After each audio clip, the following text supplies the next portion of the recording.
I I started smoking pot when I was 12 or 13. I was bored. I wanted to be like the rest of my white mates. And then when I was at uni, away from the city, up north, another Asian guy who I thought was a mate gave me a smoke. And it felt different, not like the usual skunk at all.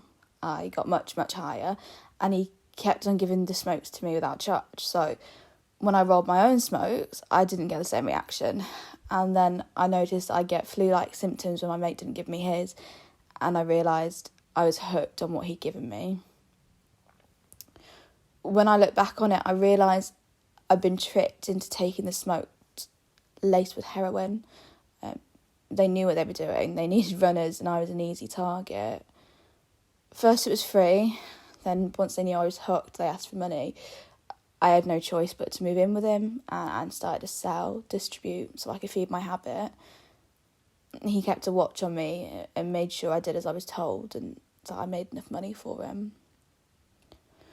When I left uni and worked in the same city where I went to uni, I moved in with a boyfriend. My boyfriend was a dealer and hooked on drugs, but everyone knew he had easy access to any drug you wanted. A couple months after I moved in, we got robbed at home at gunpoint and had a gun shoved in my face.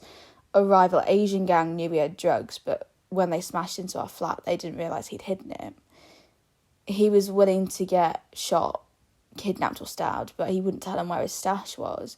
He was taken into one room, I was in another, and anything could have happened to me. Stabbed, raped, killed. He was pretty high up, working for a boss, and the rival crew didn't like it and wanted to send a message to his boss. He's got a massive scar across his face from the top of his lips right the way across. In the past, I've had to cook crack at home. I've had to be a chemist. I've had to serve people, give them supplies. I've had to get money, keep a record of what I bought and sold like an accountant. I kept his telephone list, and when he moved up, someone bought his list for 10k. Look, at the end of the day, it's a business. Someone orders something, they'll text and call it like something like brandy, and like a supermarket, we deliver the brandy and other products. No one will know that we've just sold a dozen of £10 pack heroin or coke. Even if the cops get off phones, what can they prove? There isn't a law saying I can't sell brandy, cupcakes or pizza, is there? How does it work? Well, you've got the importer, then you have the bonded warehouse, to a home, count it to cut it up, send it to another 10, 20, 30 people, distribute it through runners to Leicester, Birmingham and London. Everyone has a mobile that only a boss can ring the runner, no one else. His boss's number is the only one given out. Someone orders 2 brandies, 5 whiskies, 10 vodkas. He'll then contact his runner until you get a street dealer who'll deliver to a certain house, smack or whatever. The cops know this but are frustrated because it's all encrypted now. It's literally family and connections we trust. For us, it was a brother-in-law in Bradford, to a cousin in Manchester, to an aunt in Birmingham, a trusted childhood mate in Nottingham, to Derby and to Leicester. Then we'll go to Bristol, Slough and London with our family links. When Ealing has a drought, it's because something's stuck in the pipeline, usually Birmingham or Leicester. I don't think the cops are missing it. I think they think it's taboo in our culture, or they're afraid they'll become racist if they target Asian community. They know what's going on. They're not dumb. The police are the biggest gang out there. They just haven't infiltrated enough areas where they can get information. They know roughly the pyramid scheme, but they haven't connected the dots. A leads to B, which leads to C, and so on. There are gangs everywhere. They run on the same principle. Man at the top, and there's usually a man at the bottom. Man at the top makes his money from the man at the bottom. He has to make sure the pipeline's block free to make sure his money keeps coming in.